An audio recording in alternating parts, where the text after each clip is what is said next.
Okay, we're looking at the E double cage box. I didn't want to hard X out these because I know I've X'd out things and it's not pretty, and it makes it difficult to use the fretboard for something else in further charts to save time. Occasionally I will go and get the Excel boxes. You notice these look like Excel boxes. That's what they were. And I just, made them from like blank boxes and then filled all this in, etc., etc. When I was sizing up the guitars, everything had to be really exact, down to the ½ centimeter. So let's look at this now. So we're not, I listed this for reference here, so you can see it is indeed a double cage, and the EAC, or essentially the E position. Remember the E position, no matter where you play it. Here's an E-shaped G. This is the E position. But the actual pentatonic, you start with this short one and then go these two long ones. So then you have kind of a blown away box up here. You have the low part down here, and then it goes up from the tuning warp. But if you're playing in the D position, the box isn't changed by the tuning third, so it'd be just, okay? Do these sound the same? Let's see, where we would start the D with you. But see, I had to go and warp it up like that. So that is our E position. Now we're going to use this to make the double cage. And it's simple. Root 2, 3, 4, 5, 6, 7, root 2, 3, 4, 5, and then 6, 7, root 2, 3, 4. Within this box, so this is how we play it. We want to play the pentatonic scale. So I just did the diatonic.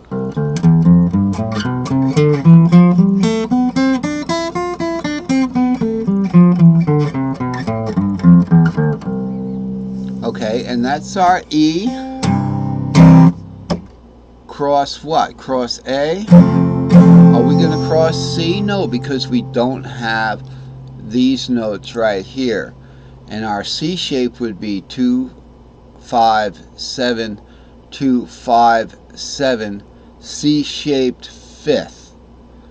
Okay, so it would be, we have to go to the next cage shape up, the word C-A-G-E-D. So instead of a C, we're going to an A-shaped fifth. Right, so that's in the double cage. Alright? We want to play the pentatonic. This time we're not going to worry about the blues note, which is on the D string shape. We're just talking about cage systems, 3 cage systems, and how to play them and how they pan across the fretboard. So before we get into the pentatonics, okay, which is just blackening the 4th and the 7th, it doesn't mean they're accidentals. The accidentals have the letters on them. It means we don't play them when we're playing pentatonic, and that's very, very important. Why? 3, 2, 1. Okay, I'll tell you why.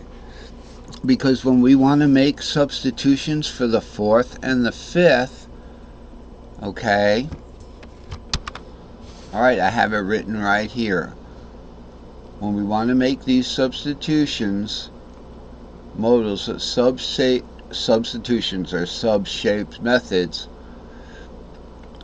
we're going to be also able to access the 4th, the 6th, the 2nd, and the 3rd. Okay, so let's first look at the 1 major. So we've got our diatonic. I just played that, but now we're going to play the pentatonic. Root 2, 3, 5, 6, root 2. Okay, 3, 5, 6 root, 2, 3. Now notice in play away we're not worrying about we select this two, not this. We're not worrying about the cutout. And that's right there. It's kind of in subdued rank there. Cut out. That means we're going to shorten this cage. We're not going to have the cage as long as, almost as long as two regular cages. We've shortened the cage for the modal cages. Okay? We'll get to them. So that's the pentatonic. Within any pentatonic, okay, in the key of C, that's pentatonic, you have the major and its relative minor. So you have, okay, it's the same scale. You just start on the 6, 6, root 2, 3, 5, 6, root 2, 3, 5.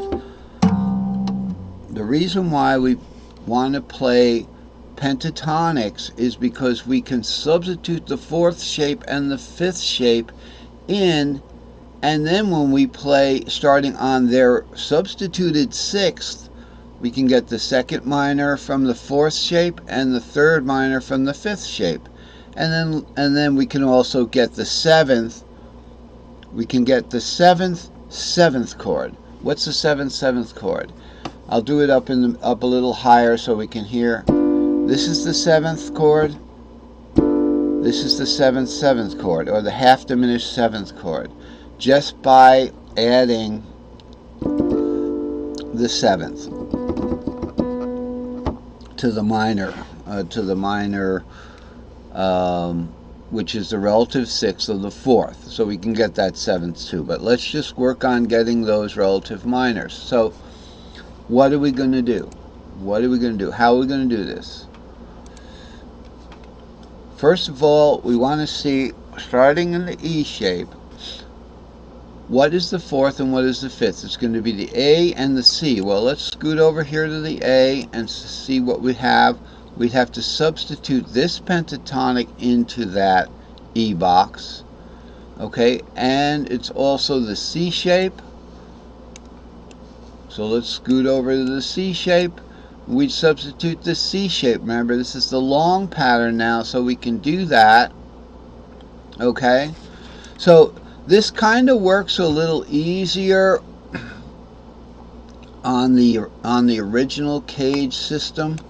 So if we look at it right here, we've got E cross A cross C. Notice we have E cross A cross C there. Okay, so let's do it from F. The 4th of F is A, and the 5th of F is C shaped. Excuse me, the 4th of F, E shaped, is F, is B flat, A shaped, and then we have C,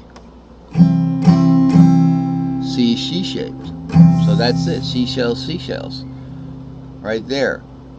It's actually a, 2, 5, 7, but now C is going to be the 5th. 2, 5, 7, 2, 5, 7, right there.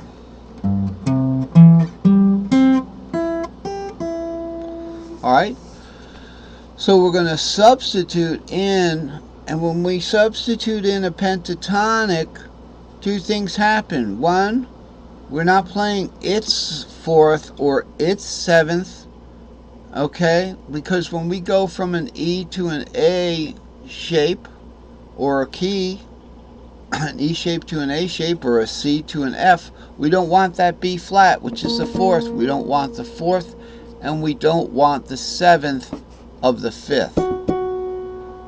So the pentatonic takes care of that, and therefore the pentatonic, any pentatonic, will give us the major triad and the minor triad. Okay, so let's look at that. Let's play that pentatonic. Right here. Root 2, 3, 5, 6, root 2, 3, 5, 6, root 2. If we want the major triad, it's root 3, 5, root 3, 5, root. If we want the minor triad, what's it going to be?